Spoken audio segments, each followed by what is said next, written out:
वित्तीय प्रबंधन से बचेंगे 5500 करोड़। 3 बड़े सुधारों की तैयारी में यूपी सरकार, मिलेगी कैबिनेट की मंजूरी। प्रदेश सरकार वित्तीय प्रबंधन की मौजूदा व्यवस्था में बड़े सुधार की तैयारी कर रही है। इनसे हर साल करीब 5500 करोड़ रुपए बचाए जा सकेंगे। इसकी कार्य योजना तैयार है। इसे जल्द ही कैबिनेट की मंजूरी मिल सकती है।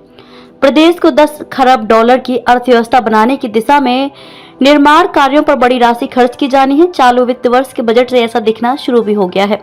विशेषज्ञों ने सुझाव दिया कि यदि निर्माण परियोजनाओं से संबंधित सेंटेज चार्ज, निर्माण लागत व वित्तीय स्वीकृति आदि से संबंधित वित्तीय प्रबंधन की व्यवस्था में बदलाव किया जाए तो प्रतिवर्ष करीब 5500 करोड़ रुपए बच सकते हैं। सूत्रों ने बताया कि वित्त विभाग ने सेंटेज चार्ज फ्लैट की जगह स्लैब में करने का प्रस्ताव तैयार किया है। इसी तरह परियोजनाओं की वित्तीय स्वीकृति की नई व्यवस्था का प्रस्ताव तैयार कर लिया गया है। निगम आधारित कार्यदायी संस्थाओं द्वारा उनके अवमुक्त की गई धनराशि पर होने वाले ब्याज को राजकोष में जमा किए जाने की व्यवस्था तीसरा सुधार है।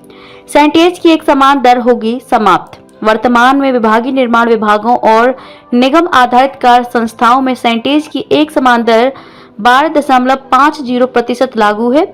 इसे समाप्त किया जाएगा। लोक निर्माण विभाग और सिंचाई विभाग आदि के विभाग कार्यों पर सेंटेज 6.875% को परियोजना की लागत पर जोड़ने की व्यवस्था समाप्त करने की तैयारी है। सेंटेज की मौजूदा दर 12.5% के स्थान पर प्रस्तावित नई स्लैब दरें। वित्तीय स्वीकृति की भुगतान में बदलाव की तैयारी। विभागों द्वारा निर्माण परियोजनाओं की डीपीआर का गठन अपने शेड्यूल रेट पर किया जाता है। शेड्यूल रेट पर गठित डीपीआर की लागत वास्तविक बाजार दरों से अधिक होती है।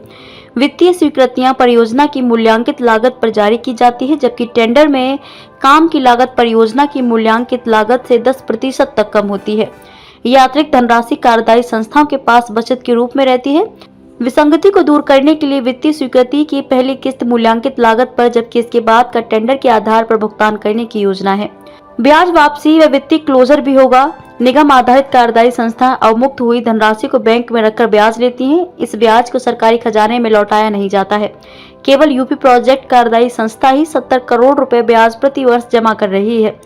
इस समस्या के समाधान के लिए ब्याज की राशि को राजकोष में वापस करना जरूरी करने का प्रस्ताव है। ब्याज की धनराशि राजकोष में जमा करने का उल्लेख बैलेंस शीट में अनिवार्य रूप से करना होगा। परियोजना पूरी होने पर उनका वित्तीय क्लोजर किया जाएगा और अपने खातों में परियोजना के लिए प्राप्त धनराशि, खर्च धनराशि, बची धनराशि व अर्जित ब्याज का स्पष्ट उल्लेख करना होगा।